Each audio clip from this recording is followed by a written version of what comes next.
Hamdan wa syukran lillah, wala haula wala quwata illa billah. Yang terhormat Imam Besar Masjid Istiqlal Jakarta, Andang Guru Profesor Dr. Kiai Haji Nasaruddin Umar. Alhamdulillah telah bergabung bersama kita di tengah kesibukan Andang Guru. Yang kami hormati Ketua Tanfiziyah Nahdlatul Ulama Provinsi Sulawesi Barat, Dr. Kiai Haji Adnan Nota MA. Alhamdulillah sejak dari tadi bergabung bersama kita. Terima kasih Anak Guru. Dan juga sahabat-sahabat pengurus Fatayat baik di struktur pimpinan wilayah dan juga cabang se-Sulawesi Barat serta Banom dan lembaga NU lainnya yang bergabung bersama kita di kesempatan ini. Dan juga kami menginformasikan bahwa Mataram Online di kesempatan ini dapat juga disimak melalui Facebook Fatayat Nahdlatul Ulama Sulawesi Barat dan juga live di Radio Banua Malabi Mediasi Paingarang di 96,8 MHz. Baik, sebelum kita sama-sama mendengarkan materi yang akan disampaikan oleh Andang Guru Prof, terlebih dahulu kita akan sama-sama mengikuti sekapur sirih yang akan disampaikan oleh Ketua Tanfiziyah Nahdlatul Ulama Provinsi Sulawesi Barat. Kami persilahkan.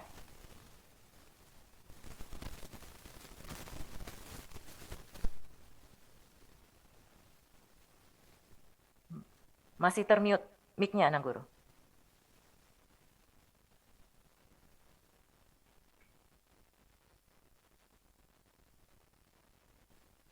Baik. Bismillahirrahmanirrahim. Assalamualaikum warahmatullahi wabarakatuh. Waalaikumsalam warahmatullahi wabarakatuh.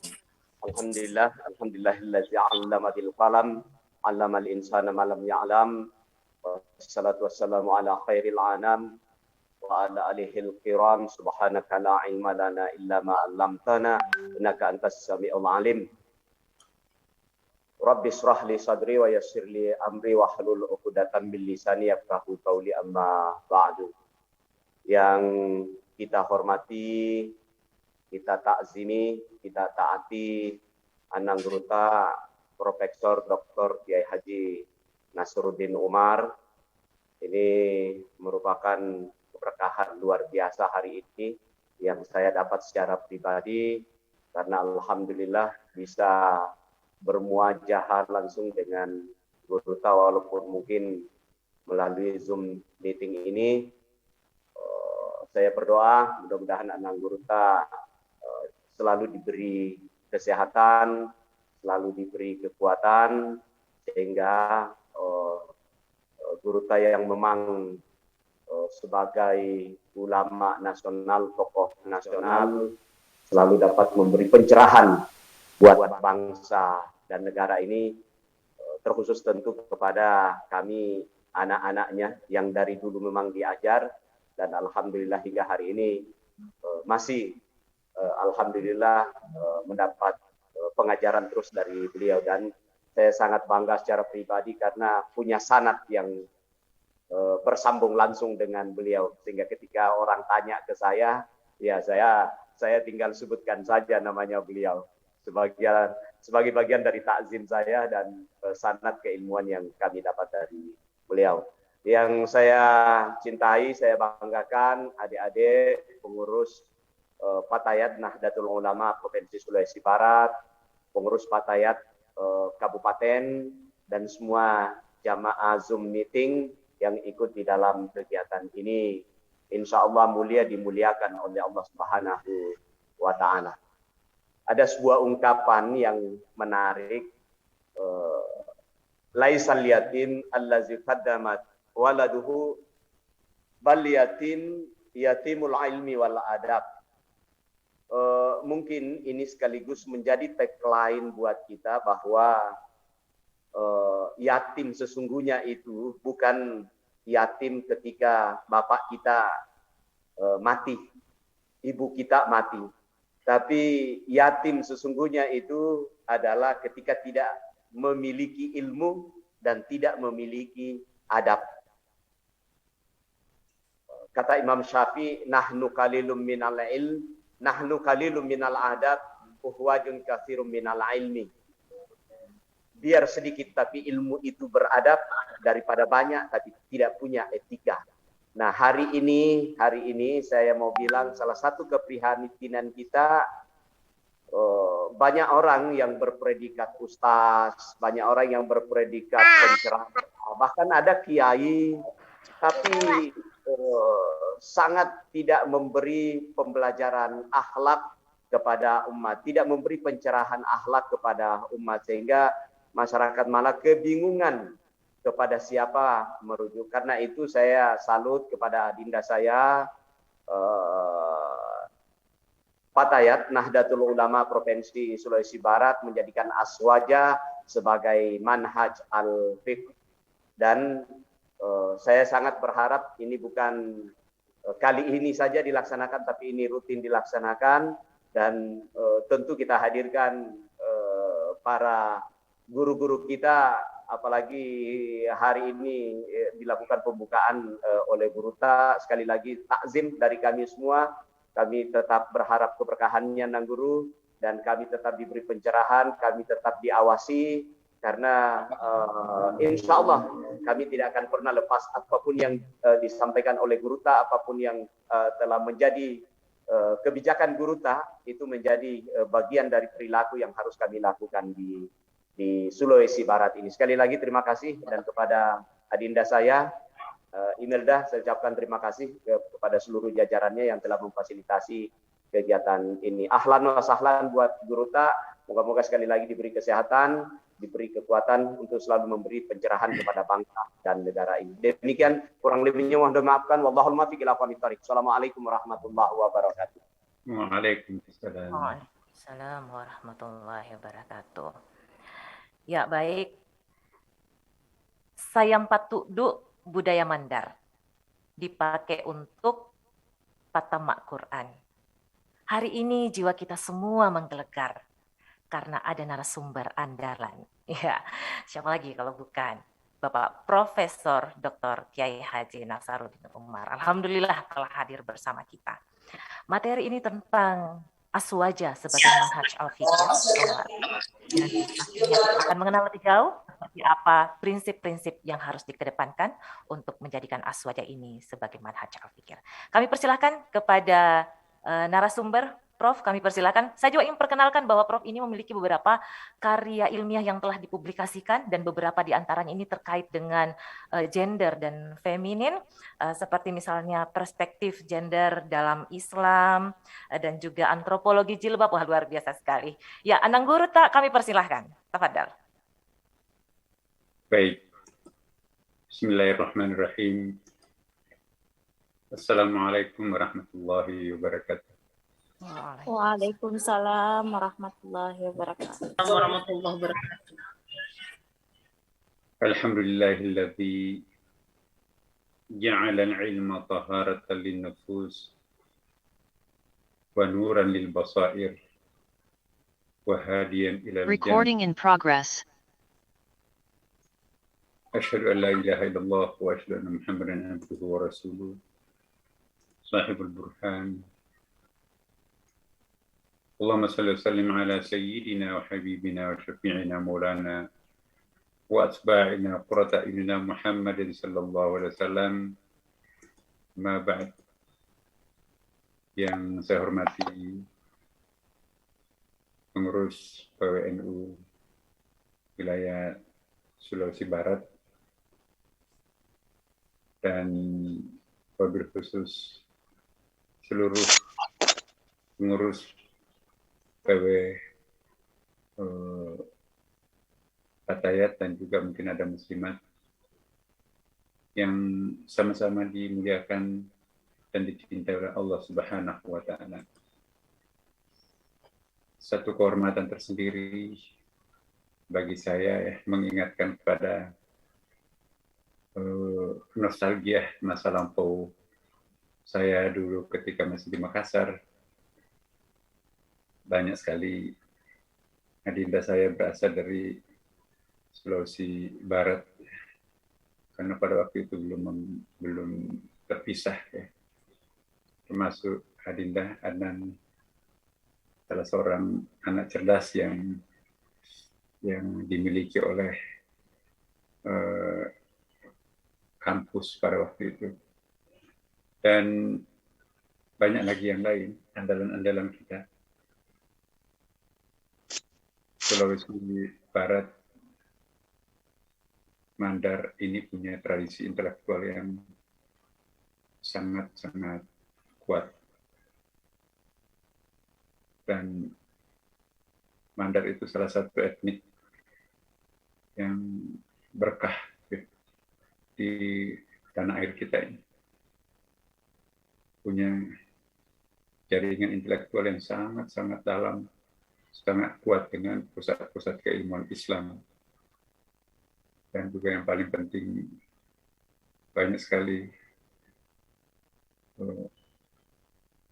wali yang pernah lahir atau berdomisili di beberapa daerah di Sulawesi Barat.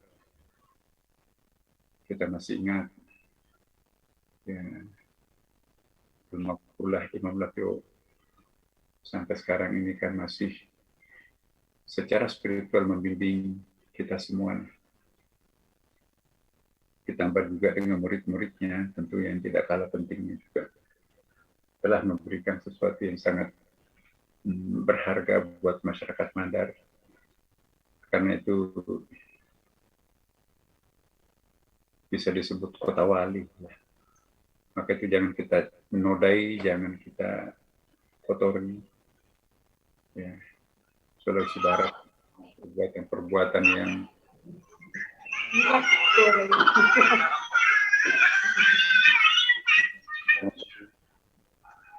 teknik Mandar itu dengan kekuatan yang sangat bertentangan dengan agama, karena Mandar itu punya nama yang sangat harum bilang.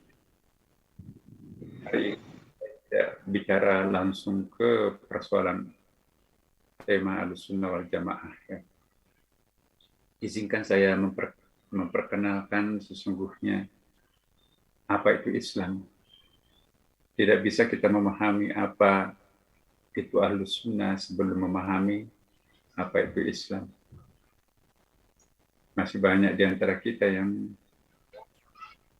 memahami Islam itu secara sporadis, secara parsial, belum secara kafah. Maka sebelum sampai kepada materi yang dimintakan tadi, mungkin pada kesempatan lain nanti kita lanjutkan ya. Untuk teman-teman saya tidak keberatan kalau misalnya diperkenankan untuk menjelaskan lebih lanjut. Tetapi saya selalu kegiatan yang seperti ini dilakukan di Mandar, di Sulawesi Barat. Harusnya ini betul-betul menjadi tradisi rutin, manfaatkan ITE untuk menambah wawasan, menambah kedalaman pemahaman kita terhadap Islam. Apa itu Islam? Islam itu dari bahasa Arab, dari akar kata sim lam mim salimah. Bentuk masdarnya nanti itu adalah salam. Ya. Dari akar kata salimah Islam, arti dasarnya damai, tunduk, dan pasrah. Membentuk kata salam masdar daripada salimah. Kalau rubainya, aslamah, masdarnya adalah Islam. Nanti ada taslim, ada istislam yang sudasinya. Di dalam bahasa Arab itu, setiap penambahan huruf itu mempunyai konsekuensi perubahan makna. Kalau salam artinya tunduk.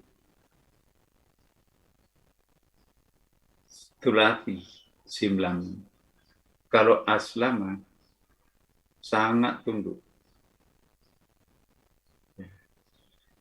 Nanti puncaknya istaslama, mentok itu sudasi, amat sangat pasrah, tunduk. Kenapa yang dipilih Allah rubai? Kenapa bukan agama salam atau agama istislam? Sama-sama masdar, ada masdar surati, ada masdar rubai, masdar khumasi, dan ada masdar sudasi. Ya. Islam bentuk masdar rubai dari kata aslama, alif, sim, lam, dan mim, berarti kedamaian, ketundukan, dan kepasrahan dalam arti yang lebih komprehensif. Nilai dan norma. Kalau salam hanya ada nilai, tapi tidak membentuk norma. Maka itu tidak bisa disebut Islam itu agama salam. Ya, kalau kita baikkan sama tetangga, toleransi, menghargai hak asasi manusia, ya itu salam. Nilai. Nanti bisa disebut Islamon, masdar dari 4 huruf, kalau sudah ada normanya. Apa perbedaan nilai dan norma? Kalau nilai itu values, bahasa Inggrisnya. Kalau norma itu norm itu ada ukubatnya, ada rewarding, ada punishment and rewardnya, ada bonusnya dan ada hukumnya, ada hukumannya. Jadi Islam juga tidak disebut dalam arti istaslam yang mentok itu yang perfect. Karena kita bukan apa ya? Kita bukan malaikat. Ya. Kalau istislam dari akar kata alif, sin, ta, sin, lam, mim, itu 6 hurufnya kan. Berarti ini adalah mentok dalam ilmu saraf itu sudasi. Berarti seruan kedamaian dan kepasrahan yang lebih cepat, lebih tegas, lebih rigid, lebih sempurna, perfect. Penerapan nilai dan normanya yang sempurna, nggak boleh sedikit pun salah. Kenapa Allah tidak mengatakan inna dina indallah al-istislam? Biar sempurna, nggak ada salahnya sedikit pun. Kita bukan malaikat. Seandainya kita malaikat, nggak punya nafsu, nggak punya keinginan macam-macam, persis seperti kita malaikat, maka kita boleh mendapatkan agama istislam. Nggak ada cacatnya sedikit pun, persis kita seperti malaikat. Persoalannya kita bukan malaikat. Kita punya nafsu. Maka itu disebutkan oleh Nabi, innal insana fi mahalil khata' wan nisyan. Manusia itu pada tempatnya lah terjadi kekeliruan dan kesalahan. Tapi Allah juga membuka kedua tangannya bukan hambanya yang salah, yang gitu. Nah, penyebutan Islam sebagai agama yang dalam Islam inna dina indallah al-Islam seperti ayat ini, tidak pernah kita temukan inna dina indallah as-salam. Itu kan sangat enteng, sangat standar. Nah, ada ini tadi yang suka di pendidikan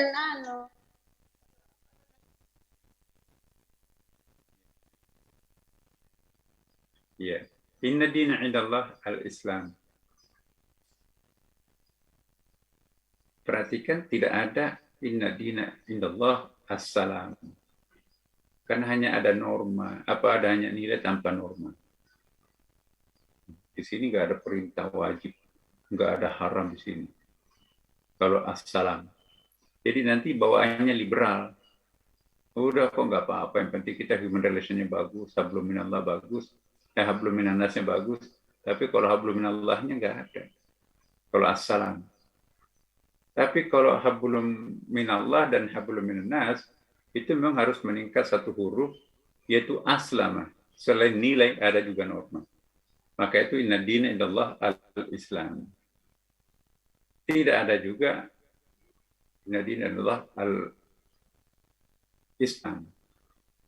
Ya, kalau ada orang yang ingin menyederhanakan Islam itu gampang. Ya, itu terlalu liberal. Liberal itu agamanya agama salam. Tapi kalau ada orang yang tidak boleh melihat orang lain salah, semuanya memaksakan dirinya kayak malaikat semuanya. Nah, itu juga mau merubah Islam menjadi agama istislam. Seperti membalik telapak tangan secepat itu mengislamkan orang. Quran sendiri kan turun selama 23 tahun lamanya. Ya. Bukan waktu sedikit. Tidak manusiawi Al-Quran itu kalau turun sekaligus atau turun dalam waktu cepat kayak menginstal Quran di komputer kan. Tidak sampai 1 menit 30 juz termasuk terjemahnya berbagai macam bahasa, tafsirnya bisa masuk ke dalam flash disk. Kenapa kok Quran tidak turun seperti itu? Itu semuanya ada hikmahnya. Budayanya Arab, minuman keras, mabuk-mabukan, dan perekonomiannya itu adalah rentenir riba. Nah kalau langsung di-cut, nggak boleh minum minuman keras, nggak ada yang masuk Islam. Lumpuh perekonomian Mekah pada waktu itu kalau nggak boleh riba. Maka itu 4 kali ayat turun secara kronologis bertahap, baru sampai kepada pamungkasnya, rijsum min amali syaitani fajtanibuhu. Minuman keras itu adalah permainan syaitan, jauhi. Ya, tadinya dilarang dulu untuk kalangan intelektualnya. Fiha manafi, memang buah-buahan itu ada manfaatnya, tapi juga ada mudaratnya. Lalu ada lokalisir, wala taqrabus salata wa antum sukara, kalau mau salat jangan mabuk dulu. Logikanya kalau sudah salat boleh mabuk. Tapi belakangan ayat pamungkasnya, pokoknya tinggalkan kemabukan itu, kan itu permainan setan. Sama juga dengan riba rentenir itu. Ya, 6 kali ayat turun untuk sampai kepada pamungkasnya. Ada yang mengatakan 7 kali ayat turun baru sampai halallahul ba' wa haram riba. Boleh jual beli tapi yang haram itu riba. Manusiawi banget Allah memperlakukan manusia itu sendiri. Jadi kalau ada orang yang ingin memaksa orang masuk Islam seperti kehendaknya, itu berarti melampaui kewenangannya Nabi. Nabi diminta untuk menghijrahkan umatnya, ya, dalam waktu bertahap. Ya, diperlukan waktu. Ini ada orang nggak sabaran, udahlah percuma, bom aja. Kalau perlu bom bunuh diri, menghalalkan segala cara untuk memasukkan orang ke dalam Islam, bertentangan dengan ayat la ikraha, tidak ada paksaan. Jadi ini adinda perlu kita pahami bahwa memperjuangkan Islam itu tidak berarti harus memaksakan Islam kepada masyarakat. Ila sabili rabbika bil hikmah, kita dakwah dengan penuh kearifan kebijakan. Wal mau'izatil hasanah, berikan nasihat-nasihat yang hasan, yang baik. Kalau perlu dialog, wajadilhum billati hi ahsan, dengan dialog yang sangat terhormat, yang sangat terpuji, sangat santun. Itu caranya orang mengajak orang masuk Islam. Kita nggak boleh memaksa. La ikraha fiddin, tidak ada paksaan dalam agama. Bahkan Allah mengatakan dalam Al-Quran, innaka la tahdi man ahbabta, walakin Allah yahdi man yasha. Kalian tidak sanggup memberi petunjuk kepada orang yang kalian cintai. Allah lah yang memberi petunjuk. Jadi kita hanya menyampaikan. Mau menerima petunjuk atau tidak, itu wilayahnya Allah. Bukan kita yang memberi petunjuk. Allah yang memberi petunjuk. Innallaha yahdi man yasha. Allah memberi petunjuk kepada siapa yang dipilihnya. Itu pilihan Allah. Jungkir balik, kita mau mengajak orang untuk sadar, kalau enggak diberi kesadaran oleh Allah, percuma. Pokoknya kita menyampaikan aja. Apakah nanti terima atau tidak, itu urusannya dia dengan Allah. Jangan kita jadi Allah, maksa, pokoknya kamu harus ikut. Kalau enggak, aku bunuh kamu. Kalau perlu kami bunuh diri kamu. Jadi itu namanya Islam. Tawassut. Nah, kalau kita katakan Islam tawassut itu sebetulnya redundant. Redundant itu bahasa Inggris itu mubazir kata-kata. Ya. Islam wasatiyah itu tidak populer di Timur Tengah. Karena Islam itu kalau bagi orang yang paham ilmu saraf, itu sudah tawassut karena bainat tulati wal rubai wal khumasi was sudasi. In between antara 3 huruf dan 5 huruf. 4 huruf kan rubai di situ, itu berarti the middle moderate tawassut. Al-yawma akmaltu lakum dinakum wa atmamtu alaikum ni'mati wa raditu lakumul Islam madina. Jadi semua konsisten. Inna dina indallah al-Islam, wa may yabtaghi ghairal Islam, ya raditu lakumul Islam dina. Tidak ada itu raditu lakumul istislam, raditu lakumus salam dina, enggak. Konsisten. Tidak pernah ada nama lain agama Islam itu al-Islam. Alif ma'rifah di situ. Nah, inilah teman-teman perlu dipahamkan kepada diri sendiri dulu, pada masyarakat nantinya, bahwa Islam itu jangan-jangan tidak seperti yang dipersepsikan Al-Quran. Jangan-jangan ajaran Islam tidak seperti yang kita pahami. Qurannya seperti ini, tapi perbuatan kita seperti itu lain. Nah, inilah. Jadi perhatikan ayat-ayat tersebut di atas itu. Semuanya menggunakan kata al-Islam. Dengan menggunakan alif ma'rifah. Al, bukan Islam bentuk nakirah. Bukan juga salam atau istislam. Sulati atau sudasi. Tentu ini semua menunjukkan bahwa dari segi bahasa saja al-Islam itu sudah mengisyaratkan jalan tengah, tawassuti, ya, moderat, dan sudah barang tentu menolak kekerasan dan keonaran. Seharusnya seorang Muslim atau orang beragama Islam itu mengedepankan kedamaian, ketundukan, dan pada akhirnya merasakan ketenangan lahir batin. Karena agama itu kan artinya Islam itu damai, tunduk. Agaknya kontradiktif jika panji-panji Islam dibawa-bawa untuk sesuatu yang menyebabkan lahirnya kekacauan dan ketidaknyamanan, ya, dan tidak sepadan dengan kata Islam itu sendiri. Kalau ada orang mengajak kepada kebencian, itu bukan Islam. Ya. Berikutnya, ya.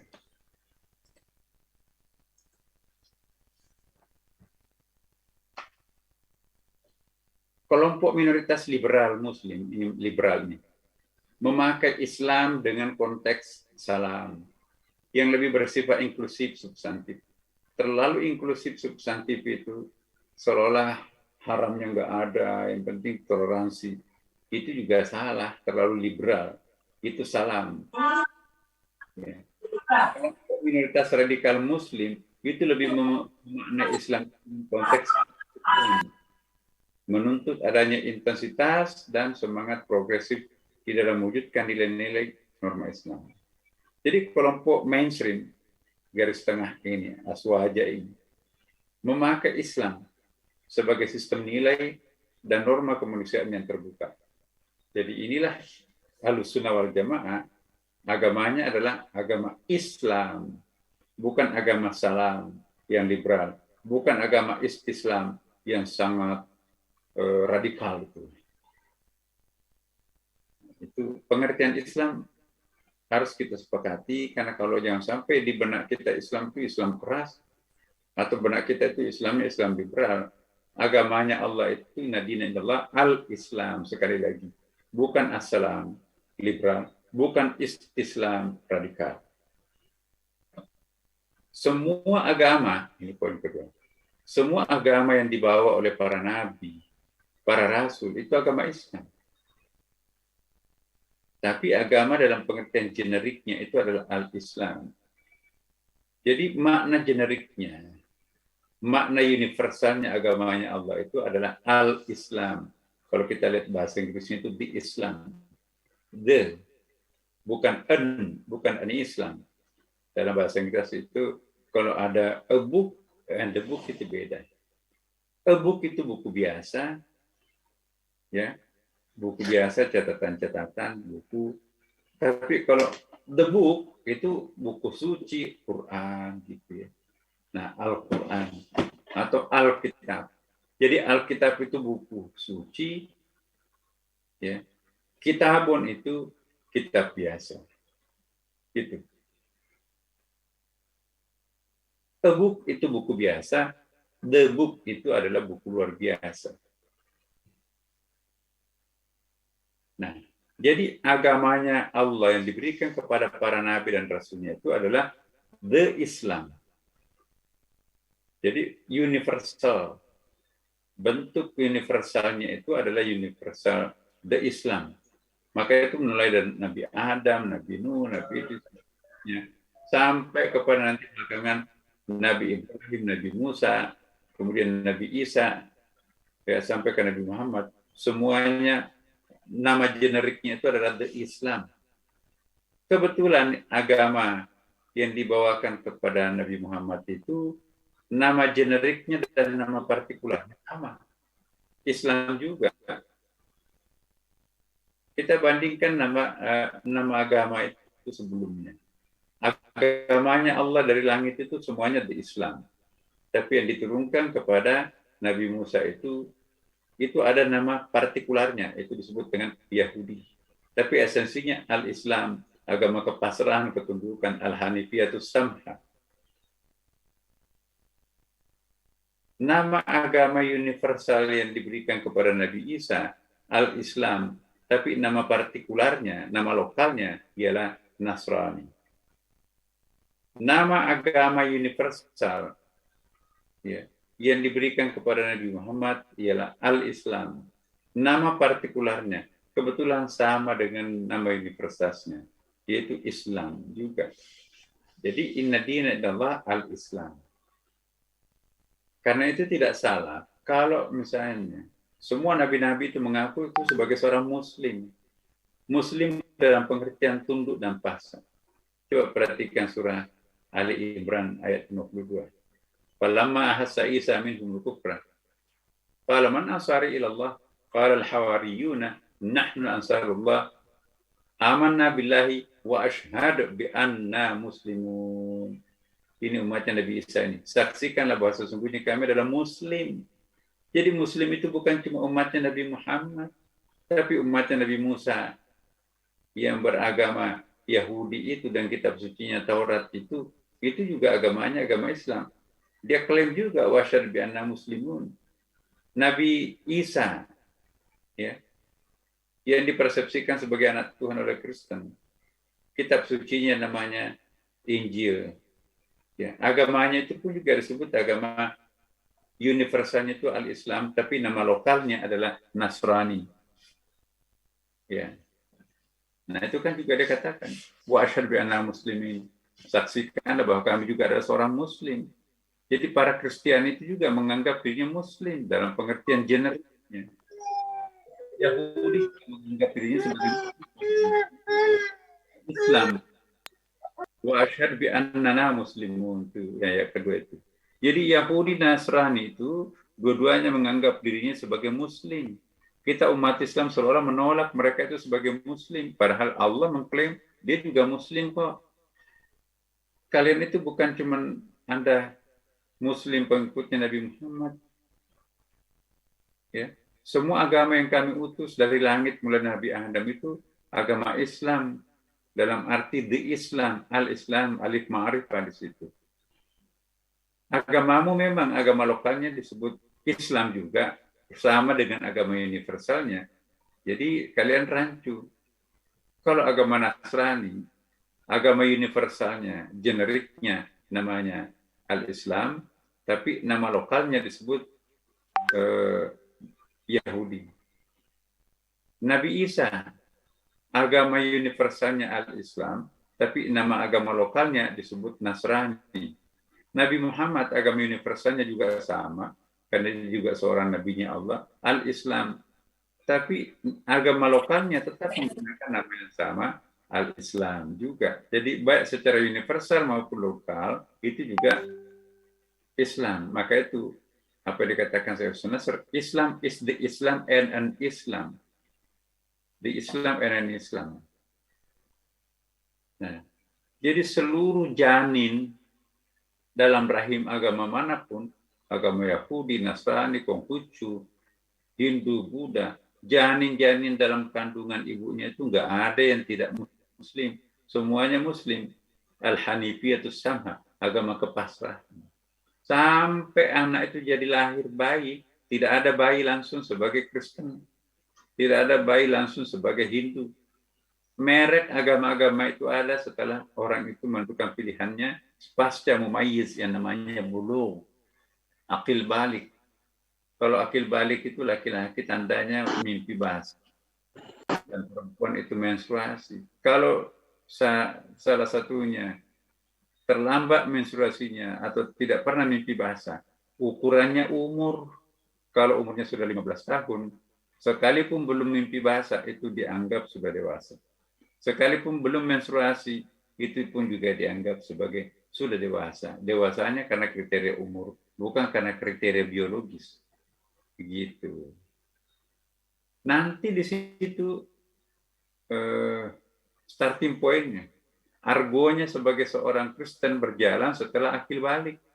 Argonya seseorang anak itu sebagai Yahudi kalau sudah balik. Argonya anak itu sebagai disebut agama Hindu, Buddha, Konghucu kalau sudah balik. Sebelum balik masih anak-anak, agamanya adalah Al-Hanifiyatus Samha, agama fitrah, agama fitrah itu Islam, agama ketundukan kepada Allah.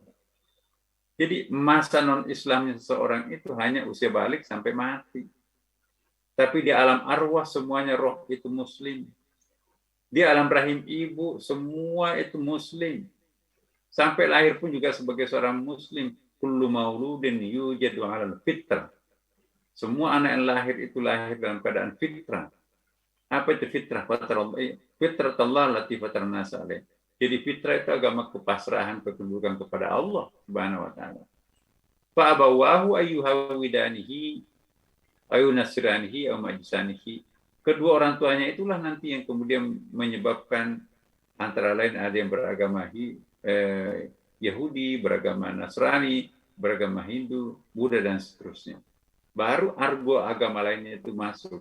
Tapi kalau sebagai seorang Muslim, mulai dari alam arwahnya sudah Muslim, rahim ibu itu sudah Muslim, terlahir sebagai seorang Muslim karena tunduk pasrah kepada Allah kan. Kenapa? Karena nama generik dan nama partikularnya sama. Nah, itulah wa auhayna ilal hawariyina an aminu bi wa bi rasuli qalu amanna wa asyhadu bi anna muslimin. Kami seorang Muslim. Jadi orang Yahudi dan Nasrani itu minta disaksikan, aku juga seorang Muslim kok. Semua orang yang beragama agama Islam yang benar, semua nabi-nabi Allah itu di mata Allah itu sama. La nufarriqu baina ahadin min rusuli. Itu kan akhir surah Al-Baqarah kan. Wirid kita sesudah salat subuh dan sesudah salat maghrib itu. Aku tidak membedakan dengan para nabiku, mulai Nabi Adam sampai Nabi Muhammad.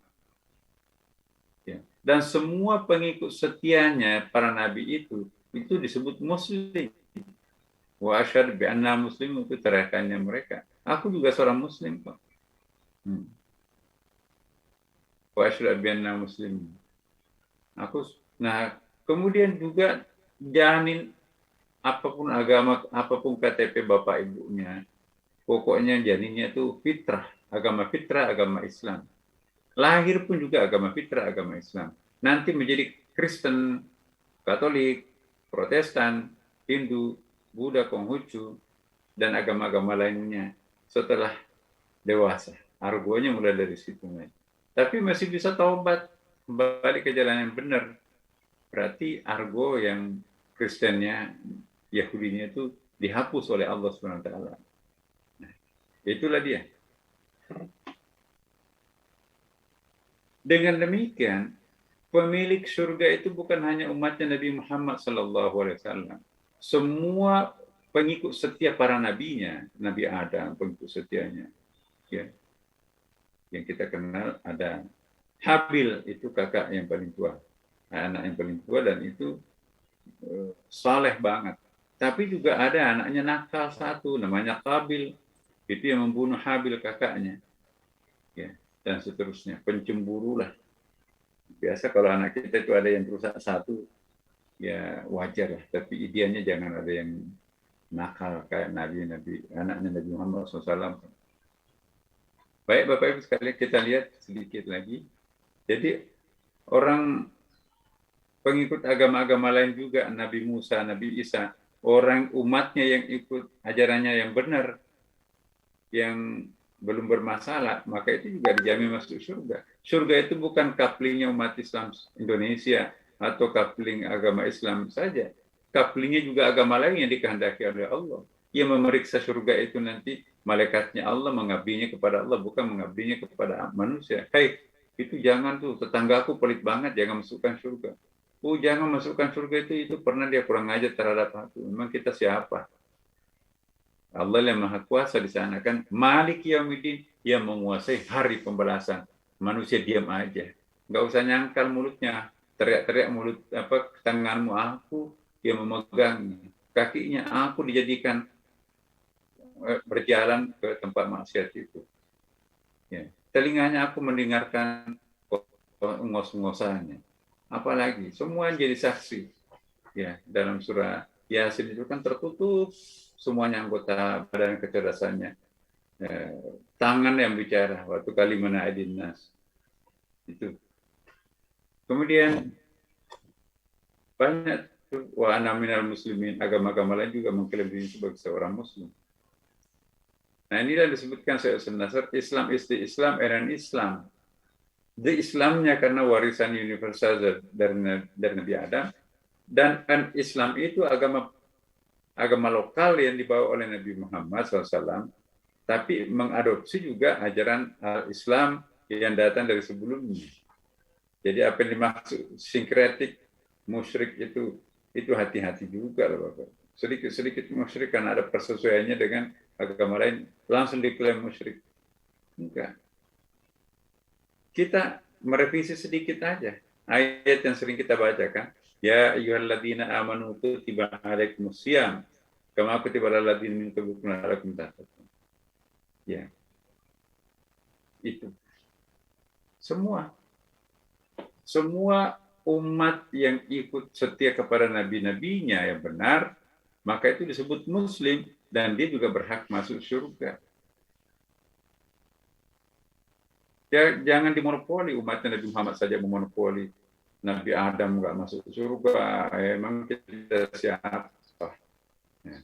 Jadi di Islam semua agama yang dibawa oleh para nabi adalah agama Islam. Umat yang percaya kepada nabinya dan mengikuti ajaran agamanya dengan baik dan benar adalah muslim dan berhak baginya surga. Di Islam adalah agama universal yang mengajarkan ketundukan dan kepasrahan kepada Tuhan yang Maha Kuasa yang dibawa oleh para nabi. Sedangkan Islam, agama yang dibawa oleh Nabi Muhammad jadi partikular, ia merupakan bagian yang tak terpisahkan dengan ajaran agama di Islam yang dibawa oleh para nabi sebelumnya.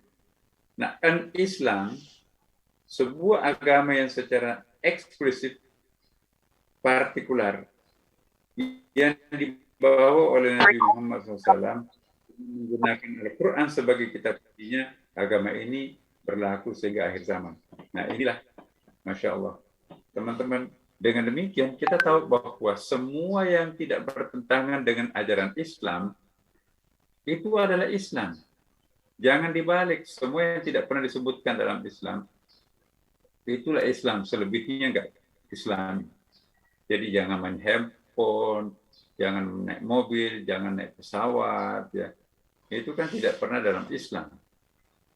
Nah, tapi kalau kita pakai logika, semua yang tidak bertentangan dengan ajaran Islam, maka itu adalah Islam. Ambillah seperti hadis Nabi tadi kan. Ya, hadisnya itu bahwa al-hikmatu dhalatul mu'min fa haitsu wajadaha fa huwa haqqu biha. Ya. hikmah itu adalah miliknya umat Islam yang tercecer di mana-mana, ambillah. Ya. Karena itu miliknya Islam. Jadi ada nggak yang ditantang? Ada nggak yang dilanggar kalau kita naik mobil? Hei, jangan naik mobil karena mobil itu najis. Nggak ada mobil pada masa Nabi, masa mau najis. Babi itu yang najis, kan memang sudah ada babi pada waktu itu. Tapi belakangan juga para saintis menemukan bahwa daging yang paling tidak sehat itu, yang sehari-hari dimakan manusia adalah daging babi. Ya, pork meat itu. Tapi ya sepertinya gengsinya lebih tinggi karena ada agama yang mendukungnya kan. Jadi inilah di Islam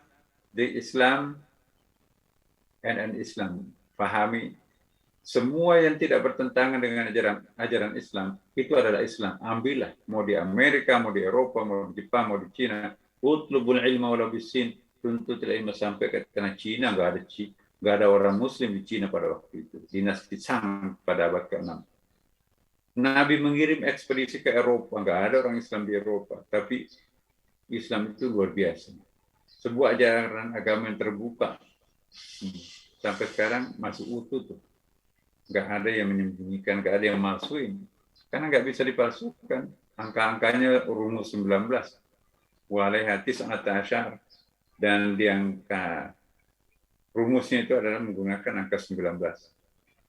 Para sarjana matematik, angka yang paling berat dipakai pembagi kombinasi antara angka paling rendah 1 dan paling tinggi yaitu 19. Nah, rumus Quran itu menggunakan angka 19. Apa maksudnya rumus 19? Semua huruf-huruf Quran itu bisa dibagi 19. Ayat yang pertama Tuhan turunkan itu 5 ayat, itu jumlah kosakatanya 19. Semua hurufnya itu bisa dibagi 19. Surah Al-Alaq itu ayatnya 19. Hitung dari bawah ke atas, pulang surat Binas, pulang surat Binas, persis anak tanggal 19 ketemu Iqra. Hitung dari atas ke bawah, Amma yatasaalun, Abasa dan seterusnya, turun persis urutan ke-19 dapat lagi surah Iqra. Alif Lam Mim, semua kosakata yang diawali dengan alif, lam dan mim, suruh komputer indeks, gampang kok itu komputer mengerjakannya. Maka kosakata hitung, komputer suruh hitung berapa semuanya kosakata yang diawali dengan alif, lam dan mim. Jumlahkan, kalau nggak bisa dibagi 19 itu Quran palsu. Ada 10 surah alif lam mim, semua sama. Bisa dibagi 19 semuanya. Bismillahirrahmanirrahim itu sendiri ada 114, dibagi 6 sama dengan 19, ya kan? Ironisnya, ada satu surat tidak punya basmalah. Apa itu? Yaitu surat Taubah. Tapi ada satu surah double basmalahnya. Satu di batang tubuh, satu di konten ayatnya, suratnya Nabi Sulaiman mengirim surat ke Ratu Balqis kan, innahu min Sulaiman, bismillahirrahmanirrahim. Dan jadi 19, kalau ada basmalahnya surat Taubah, maka jumlah basmalah Quran itu 115, maka tidak bisa dibagi 19. Kalau kita mencopot tidak ada basmalahnya Al-Fatihah, itu yang merusak-rusak Al-Quran. Rumus Quran yang disebutkan dalam Al-Mudaththir alaiha tis'ata asyar enggak jalan. Karena Allah itu bisa dibagi Allah itu berjumlah, basmalah itu kan, basmalah itu jumlahnya itu 19 ismon. Ya. Kemudian juga kita lihat huruf Allah, ya. Huruf Allah di dalam Al-Quran itu 2000 sekian, itu bisa dibagi 19. Rahman, ya, Ar-Rahman itu jumlahnya di dalam Al-Quran sebanyak 57 kali, itu bisa dibagi 19. Nah, Ar-Rahim itu terulang 114 kali, itu bisa dibagi 19. Jadi subhanallah. Kaf, ha, ya, ain, sa, ta, sin, mim, ain, sin, qaf. semuanya bisa dibagi 19. Ya. Jadi Allah saja 2.698 kali dibagi 19 sama dengan 142. Jadi kalau ada orang tidak baca basmalah di Al-Fatihah itu merusak Al-Quran. Tidak bisa dibagi 19 lagi huruf-hurufnya Quran itu. Ya. Dan menjadi 113 basmalah. Tidak bisa dibagi 19, kurang 1 kan. Nah, itulah mukjizatnya Al-Quran. Semakin dikaji, semakin terungkap rahasia-rahasia yang misteri dan luar biasa. Tidak ada kitab suci yang paling keluar masuk di laboratorium sekarang ini di Amerika selain Al-Quran. Karena itu, mari kita pertahankan Quran. Orang bule pun sekarang sudah jatuh cinta banget terhadap Al-Quran. The bestseller, tidak ada penerbitan yang mampu mengalahkan penjualan Al-Quran di Amerika dan di Eropa. Luar biasa. Baik yang cinta maupun yang benci, semuanya beli Quran. Tapi itu kayak pisang goreng. Quran. Di Da Vinci Code itu novel yang paling fenomenal. Itu hanya sekitar 5 jutaan eksemplar. Tapi Quran itu sudah berkali-kali lipat lebih banyak daripada novel itu. Itu semuanya berkah bahwa memang akhir zaman itu Quran itu akan semakin berjaya. Inilah pengantar sebelum masuk kepada Ahlussunnah wal Jamaah. Kita pahami Islam. Oh, ternyata Islam ialah semua yang tidak bertentangan dengan Islam itu adalah Islam. Mau disebut apa saja. Ya. Saya kira cukup dulu. Wassalamualaikum warahmatullahi wabarakatuh. Wabarakatuh, sahabat-sahabat, alhamdulillah, masya Allah, tadi kita sudah sama-sama ini mendengarkan materi yang disampaikan oleh Anang Guruta, seperti bahasa Anang Guru tadi, bahwa ini adalah pengantar ya untuk kemudian pengkajian terhadap aswaja sebagai manhaj al-fikr. Jadi dasar-dasarnya hari ini kita telah terima terkait dengan Islam, al-Islam ini adalah agama universal. Menarik sekali, ini adalah sesuatu yang baru mungkin bagi sahabat-sahabat, khususnya juga buat saya. Anang Guru mohon izin, apa boleh buka sesi tanya jawab? Anang Guru, sebenarnya sahabat-sahabat ini ada acaranya lagi ya. Mungkin sedikit ya, sekitar kurang lebih 10 menit lagi ya. Sahabat-sahabat ada yang mau bertanya? Saya persilahkan, gunakan dulu fitur raise hand boleh. Fitur raise hand. Ada sahabat-sahabat? Oke, ketua NU, persilakan. Lalu nanti disusul oleh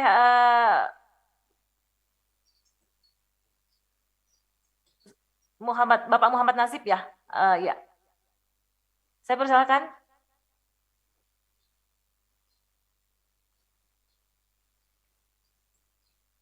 Ya, dibuka dulu mic-nya.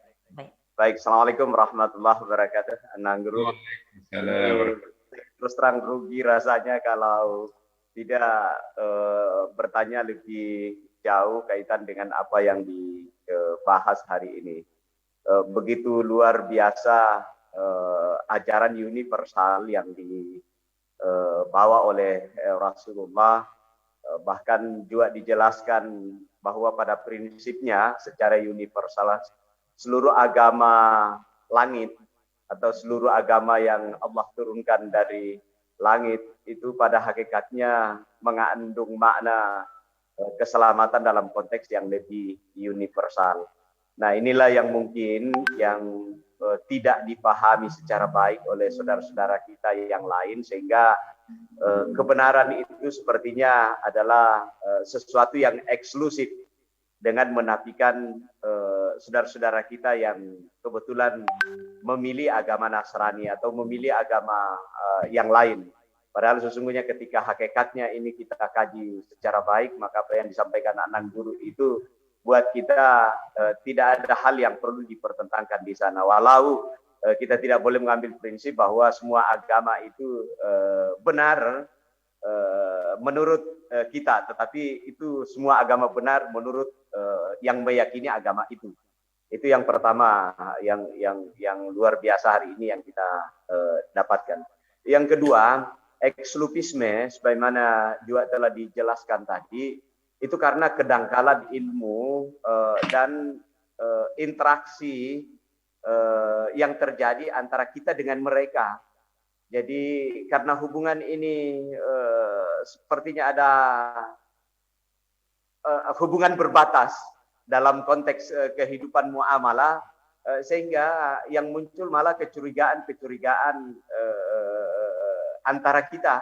Padahal andaikan keuniversalan dan hubungan ini tidak dibatasi dalam konteks apapun, terutama dalam hal persoalan muamalah, tentu tidak akan pernah ada persoalan. Itu juga yang menarik yang telah dikaji oleh Guru Tah. Yang terakhir tentu tetap bahwa aswajah sebagai manhaj al-fiqh ini memang ini sesuatu yang perlu kita kaji lebih jauh, sehingga apapun yang menjadi refleksi dari kita, sebagaimana apa yang disampaikan oleh Anang Guru tadi, itu selalu memberi kesejukan, selalu memberi keselamatan dalam tanda kutip. Jadi tidak ada orang yang merasa terzalimi, apalagi sampai mereka keluar dari kelompok kita karena keberadaan kita. Itu yang paling pokok. Jadi 3 hal itu menjadi pembelajaran buat kita semua yang disampaikan oleh Anda Guru pada hari ini. Mungkin itu. Terima kasih sekali lagi. Assalamualaikum. Saya kebetulan di kantor PB ini, Nang Guru, insya Allah besok pagi berangkat ke Surabaya. Walaupun di pondok juga ada kegiatan puncak harlah dalam rangka 99 tahun Hijriah Nahdlatul Ulama. Tapi karena diminta PB untuk berangkat ke Surabaya, maka saya berangkat, tapi kegiatan di pondok tetap jalan insya Allah harlah. Mungkin itu, makasih sekali lagi. Assalamualaikum warahmatullahi wabarakatuh. Waalaikumsalam warahmatullahi wabarakatuh. Ya, saya persilakan kepada sahabat. Ya, ini ada Siti Arafa ya, dari Sekretaris Fatayat Mamuju. Oke, silakan. Diaktifkan mic-nya.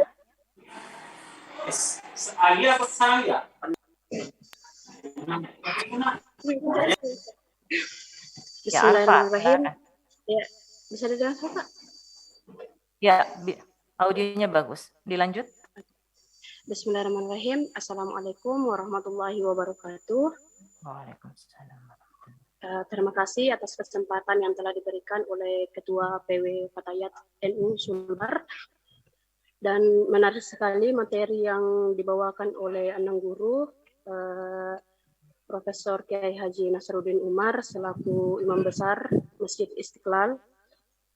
Nah, langsung saja Ustadz, Pak Kiai. Pertanyaan saya kan ini menyangkut soal tadi pembahasannya Al-Quran sebagai wahyu yang diturunkan dan diberikan kepada Rasulullah sebagai wahyu yang isinya itu secara keseluruhan menyangkut soal persoalan kehidupan baik secara agama, politik, dan semuanya itu sudah menyangkut dalam Al-Quran. Al-Quran sebagai wahyu yang diturunkan, dia mencakup semua universal yang tadi dikatakan. Nah, pertanyaan saya, Ustadz, mungkin sedikit. Kan di dalam Al-Quran itu kita tidak bisa menilai atau kita tidak bisa selaku kayak kita, apalagi saya yang awam soal seperti itu, ada Al-Quran atau ada ayat-ayat yang bisa dipahami secara ketika kita melihat dan kita membuka Al-Quran, itu kita bisa pahami, oh seperti ini maksud yang dijelaskan atau diberitahukan oleh Allah Subhanahu wa taala. Dan ada ayat-ayat tertentu yang tidak bisa kita jelaskan secara kita tidak bisa, kalau kita membaca hanya sekedar membacanya saja kita tidak paham, oh maksud ayat itu seperti ini gitu. Jadi mungkin sedikit pertanyaan saya, mungkin bisa dijelaskan ada bagaimana dia ada ayat tertentu yang bisa dijelaskan secara rinci, bisa dibaca, dibaca langsung kita mengerti, dan ada ayat yang harus perlu pengkajian, harus ada masak dan seperti itu. Mungkin itu ya Kak sedikit dari saya. Mohon maaf, terima kasih. Wallahu muwaffiq ila komentari. Wassalamualaikum warahmatullahi wabarakatuh. Waalaikumsalam warahmatullahi wabarakatuh. Ada makna yang tersirat dan tersurat sehingga ini butuh diinterpretasi, tapi interpretasi yang keluar kenapa sampai berbeda-beda? Mungkin seperti itu ya maksudnya Arfa ya, sehingga ada mazhab-mazhab yang ini yang ada di lingkungan kita. Oke, baik, masih adakah sahabat-sahabat yang ingin mengajukan pertanyaan kepada Anang Guru? Ya, kita masih ada sekitar 6 menit. Ya, 6 menit ini dengan nanti yang akan direspon oleh Anang Guru. Ya, Anang Guru, kalau betul bahwa yang disampaikan tadi bahwa Islam ini adalah agama universal, embrio dari agama-agama yang ada sebelumnya juga, tapi kemudian kenapa ada yang setelah akil balik atau dewasa dia berubah seperti itu? Padahal segala sesuatu itu hidayah misalnya datangnya dari Allah Subhanahu wa taala, pemilik agama universal ini. Mungkin bisa langsung direspon oleh Anang Guru. Saya persilahkan. Baik. Pertama kepada Adinda Adnan Selamat yang menjadi PB kebanggaan tersendiri itu ya. Baru kali ini ada orang dari Sulawesi Barat menjadi pengurus besar. Mau semuanya lah. Jadi pertama pertanyaan sangat bagus ya.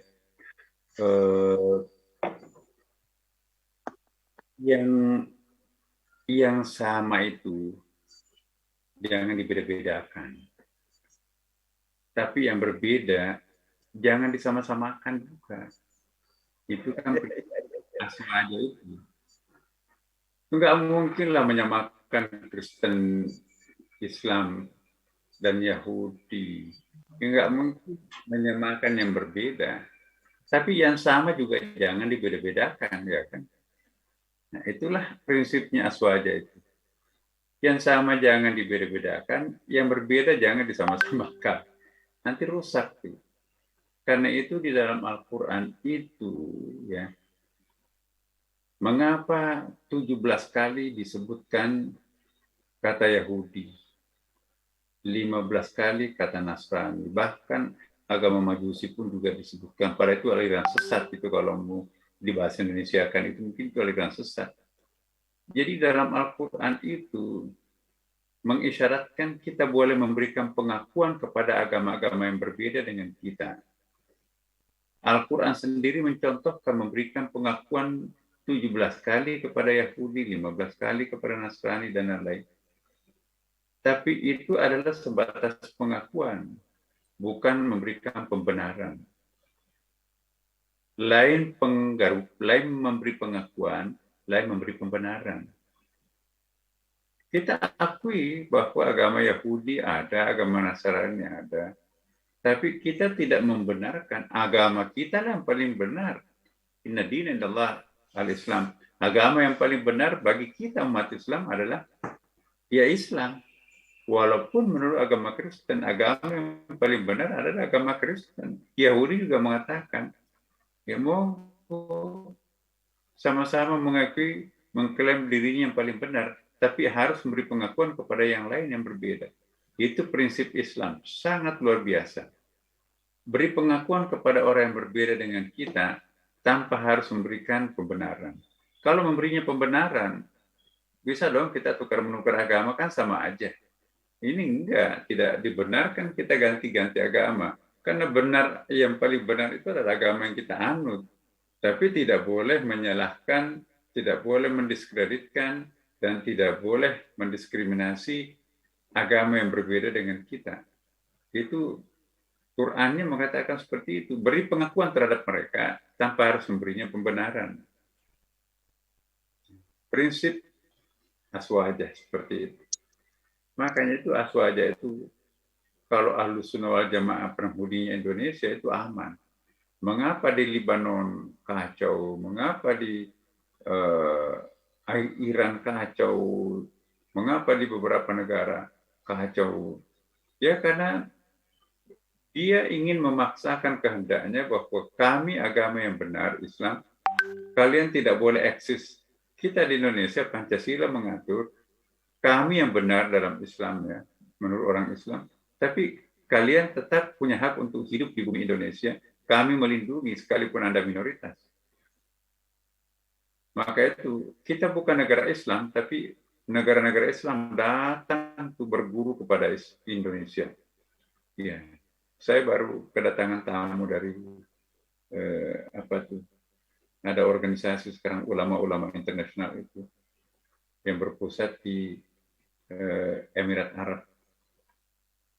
Dia katakan dulu Indonesia itu datang berguru ke Timur Tengah, ke negara-negara Arab, Mesir, Arab, ya, Sudan, Maroko dan sebagainya. Sekarang terbalik. Ya. Kita yang harus berguru ke Indonesia.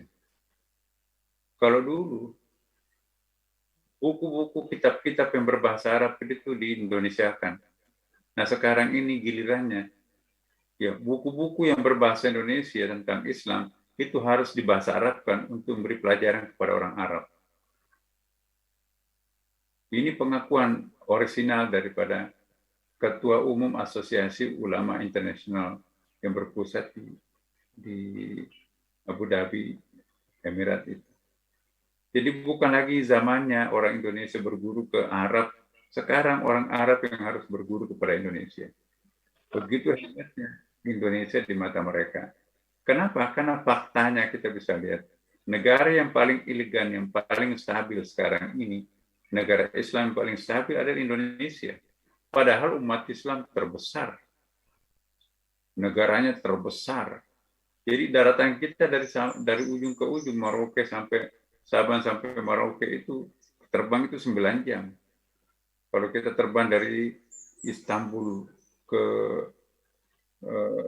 dari Ankara ke London melewati berapa itu 8 negara. Tapi kalau terbang dari Sabang sampai Merauke cuma 1 negara 9 jam. Luar biasa luasnya Indonesia. Kalau termasuk termasuk lautnya kan. Kita yang paling luas. Populasi 1/5 penduduk Islam dunia itu ada di Indonesia. Nah, hanya 3 negara Islam yang masuk G20, yang hanya Indonesia, Turki, dan Saudi Arabia. Negara-negara Islam yang lain nggak ada itu. Brunei nggak masuk, Malaysia apalagi. Ya. Arab Saudi karena minyaknya, Turki karena luas wilayah dan memang nggak pernah terjajah ya. Jadi nggak pernah mengalami masa suram. Nah, kita di Indonesia baru bangkit dari penjajahan, sudah bisa menjadi salah satu negara yang paling berkembang di dunia saat ini. Krismon di mana-mana, tapi Indonesia nggak terasa tuh. Ada sih dampaknya sedikit, tapi kalau kita bandingkan dengan Spanyol itu ya istilahnya anak-anak itu kalau mau menikmati artis paling murah di dunia datang ke Spanyol, jual murah diri mereka. Mau pakai bedak nggak bisa beli bedak. Di Eropa udah bukan main. Di Indonesia sekarang ini jadi ya kalau teman-teman pernah keluar negeri, saya sering seminar-seminar ya. Kita selalu tampil sebagai pembicara utama. Kalau di lift atau di restoran makan, semua mengucapkan selamat ya Indonesia itu. Mereka itu menganggap itu setara kita dengan Amerika, setara dengan Jepang, setara negara-negara maju. Bangga. Ya. Jadi luar biasa. Inilah teman-teman. Yang kedua, pertanyaan Adinda tadi, ya memang ada ayat-ayat yang perlu dijelaskan dan ada juga yang tidak perlu kita jelaskan ya.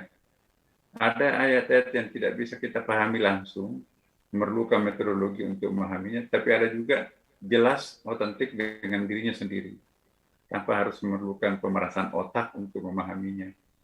Nah, bagi kita, semua Al-Quran itu harus dipahami semuanya. Tidak boleh ada satu ayat yang tidak bisa diketahui dalam Al-Quran, karena itu kita akan mengamalkan Islam ini secara utuh.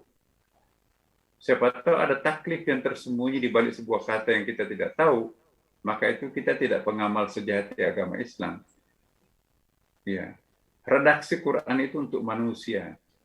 Nah, kalau ada Al-Quran tidak bisa dipahami oleh manusia, berarti Quran itu tidak manusiawi.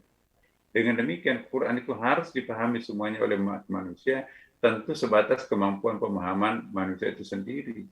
Barang siapa yang berijtihad menggali pemahaman Quran, salah dapat pahala 1, tapi kalau menemukan kebenarannya dalam Al-Quran, dapat pahala 2. Jadi kita tidak pernah sesat kalau kita berpikir. Salah saja dikasih bonus 1, kalau benar dapat bonus 2 kan. Nah, jadi beranilah kita memahami Quran.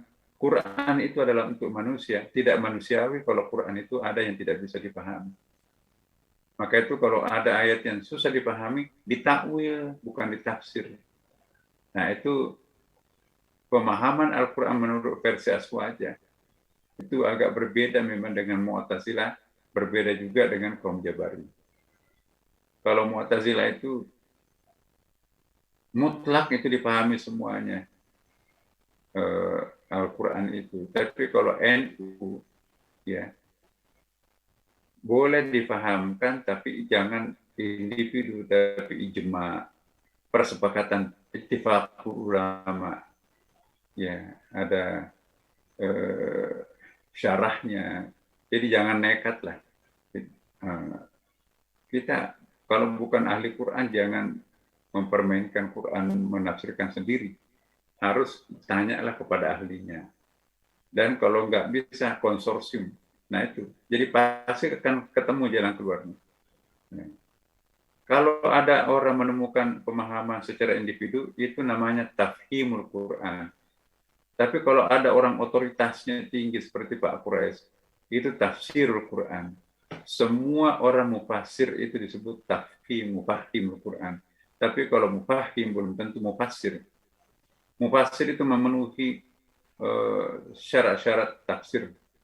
Ya, ada berapa itu? Ada 30-an syurutul mufassir. Tapi kalau kurang itu hanya mufahimul Quran. Pemahaman Al-Quran, bukan penafsir Al-Quran. Tapi jangan takut, adillah. Pahamilah Al-Quran. Ya, kalau salah dapat pahala 1. Tapi kalau benar dapat pahala 2. Kita akan bisa perbaiki, berguru lagi. Dan jangan takut berbeda pendapat dengan yang lain. Sebab Allah Maha Tahu. Kalian itu adalah pemaham. Bukan Anda yang punya firman, aku yang punya firman. Yang paling tahu makna sebuah teks adalah siapa yang mengucapkan teks itu. Kita sama-sama. Karena itu juga tidak boleh memutlakkan penafsiran kita yang paling benar, kalian salah. Semuanya relatif. Yang paling tahu tentang arti sebuah pernyataan, siapa yang memberi pernyataan itu. Kita hanya penafsir. Saya mau pulang. Ini. Banyak orang bisa paham, oh mau pulang ke Bone, mau pulang ke Istiqlal, ini mau kembali ke PT IKI, ini mau kembali ke rumah, mau kembali ke kantor lain, mau ke Makassar dan sebagainya. Setelah saya jelaskan, enggak kok. Saya mau ke Istiqlal. Oh, gugurlah pemahaman lain. Persoalannya kalau Allah mempunyai pernyataan, kan kita nggak bisa konfirmasi. Ya Allah, apa artinya aqimus salat? Dirikanlah salat. Apakah salat menurut bahasa yaitu menyembah Lata, Uzza, dan Manat? Atau salat dalam pengertian bahasa, yaitu doa? Atau salat dalam pengertian syariah, ibadah yang dilakukan mulai dari takbir diakhiri dengan salam. Nah, itu ada kaedahnya untuk memahami statement Allah. Nah, itulah namanya ulumul Quran. Kalau saya sebagai pengucap gampang dikonfirmasi, telepon, apa artinya ini Pak Nasar? Udah saya jelas kalau saya sudah jelaskan. Tapi kalau Tuhan tidak bisa ditelepon, nah untuk memahami bahasa Tuhan ada ulumul Quran. Jangan nekat. Nggak pernah belajar ulumul Quran, nggak paham ulumul hadis, nggak tahu sebab nusul, sebab urut, tarikh tasyrik. Tiba-tiba enak aja membid'ahkan orang, memusyrikkan orang, mengkafirkan orang. dari mana asal-usulnya. Nah, semoga Adinda semuanya terus mengkaji dan mengkaji terus. Ini saya kira satu hal yang sangat positif. Mohon maaf, mungkin sampai di sini pertemuan kita dan sampai jumpa lagi. Wallahul muwaffiq ila aqwamit thariq. Wassalamualaikum warahmatullahi wabarakatuh. Waalaikumsalam warahmatullahi wabarakatuh. Ini tadi sebenarnya dari DDI Lombang-Lombang dan juga pengurus yang lain masih ada yang ingin bertanya, Anang Guru Tak. Tapi karena waktu jualah, Anang Guru Tak mohon keberkahan Tak untuk memimpin doa penutup di kesempatan ini. Baik. Bismillahirrahmanirrahim. Alhamdulillahirabbil alamin. Hamdan syakirin hamdan na'imin. حمدا يوافي نعمه ويكافي مزيدا يا ربنا لك الحمد كما ينبغي لجلال وجهك الكريم وكريم سلطانك اللهم صل وسلم. اللهم انا نستعينك ونستهديك ونستغفرك ونتوب اليك ونؤمن بك ونتوكل عليك ونثني عليك الخير كله ونشكر لك. اللهم اياك نعبد واياك نصلي ونسجد واليك نسعى ونخبت نرجو رحمتك ونخشى عذابك ان عذابك الجد بالكفار. اللهم إنا نعوذ بك من الجزام والوباء وفيروس كورونا وسوء الأخلاق. اللهم إنا نسألك سلامة في الدين وعافية في الجسد وزيادة في العلم وبركة في الرزق وتوبة قبل الموت ورحمة عند الموت ومغفرة بعد الموت. اللهم هون علينا في سكرة الموت والنجاة من النار والحساب. ربنا لا تزغ قلوبنا بعد إذ هديتنا وهب لنا من لدنك رحمة إنك أنت الوهاب. رب ارحمهما كما ربونا صغارا ربنا آتنا في الدنيا حسنة وفي الآخرة حسنة وقنا عذاب النار والحمد لله رب العالمين. السلام عليكم ورحمة الله وبركاته. Waalaikumsalam warahmatullahi wabarakatuh. Dan mohon izin Anang Guru, artinya ke depan kami masih bisa melanjutkan untuk materi aswaja sebagaimana Asy'ari fikir ya. Anang Guru mohon izin sebelumnya, mohon waktunya juga. Ya. Iya, baik. Langsung mohon izin, soalnya Anang Guru Tak, Prof ini sangat sibuk sekali. Baik, jalan-jalan ke Sulawesi Barat, jangan lupa singgah untuk bersiarah di makam wali. Hari ini kita sangat berbahagia sahabat karena telah mendapatkan ilmu hingga ke hati. Kita ucapkan terima kasih kepada Anang Guru Tak Profesor Dr. Kiai Haji Nasaruddin Umar atas waktunya di kesempatan ini. Min saya bisa diikuti setiap pagi kok, itu bisa buka aja di YouTube-nya itu, insya Allah. Terima kasih. Assalamualaikum. Selamat ya Guru. Selamat. Adinda, Nan ya. Salam kawan-kawan, sahabat yang lain. Siap. Dari sahabat-sahabat. Screenshot dulu pasti nyala ya. Sudah Mika. Oh.